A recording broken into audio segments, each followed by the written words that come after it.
बहुविधि सोचत सोच विमोचन, सर्वत सलील राजीव दल लोचन, उमा एक अखंड रघुराई, नर गति भगत कृपाल देखाई। बहु होता है बहुत, अनेक। विधि, विधि होता है तरह तरह के, अलग अलग। और सोचत सोच कर, सोच विमोचन, दुख दूर करने वाला, सोच विमोचन दुख दूर करने वाला। सवर्त, सर्वत होता है बहना। सलील, सलील होता है जल या पानी।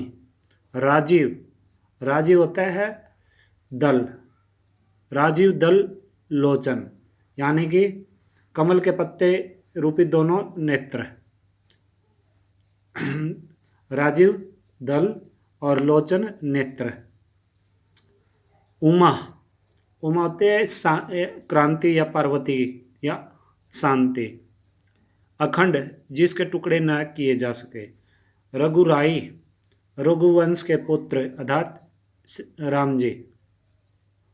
नर, मनुष्य। नर गति, गति गति। और कृपाल, देखाई। कृपाल होता है कृपया करके, और देखाई दिखाई। अब इन पंक्तियों में कवि तुलसीदास जी ने राम जी की मार्मिक दशा का चित्रण किया है, क्योंकि लक्ष्मण जी मूर्छित हैं और मूर्छित लक्ष्मण को देखकर राम जी अत्यंत दुखी है, और उनकी जो मानसिक वेदना है उस मानसिक वेदना को एक मानव की भांति दिखाया है कवि तुलसीदास जी ने। क्या कहते हैं कवि? बहुविधि सोचत सोच विमोचन। कवि के कहने का तात्पर्य है कि दुख से दुखी राम जी के मन में तरह तरह के सोच विचार आने शुरू हुए,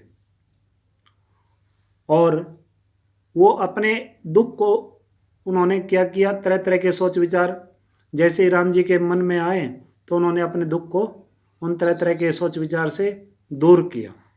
कैसे दूर किया वो देखिए।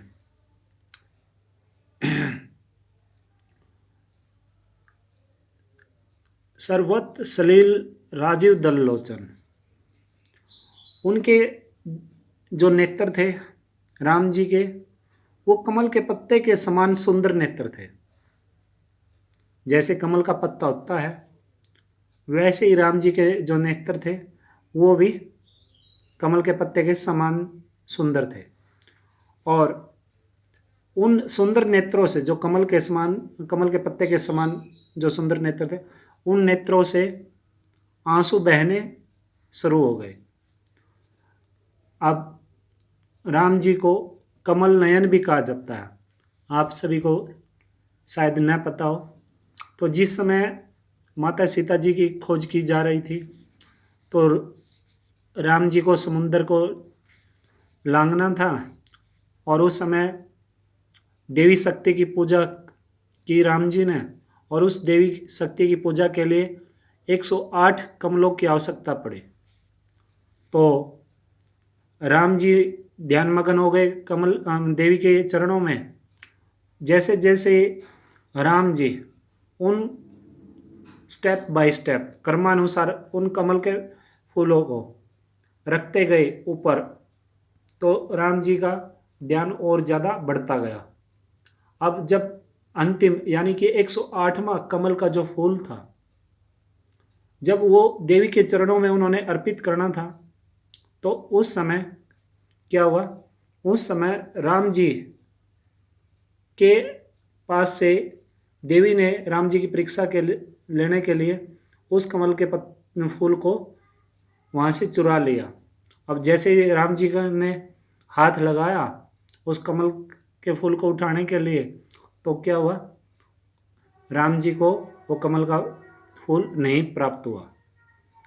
तो अब राम जी का जो ध्यान देवी के चरणों में और ज़्यादा बढ़ गया था, वो धीरे धीरे भंग हो गया, नीचे आ गया। और इस तरह से राम जी चिंतित हो गए, और चिंतित राम ने क्या किया, अपनी पूजा को अपनी पूजा को सफल करने के लिए राम जी ने अपना एक नेत्र निकालने की कोशिश की और देवी के चरणों में अर्पित करने की सोची।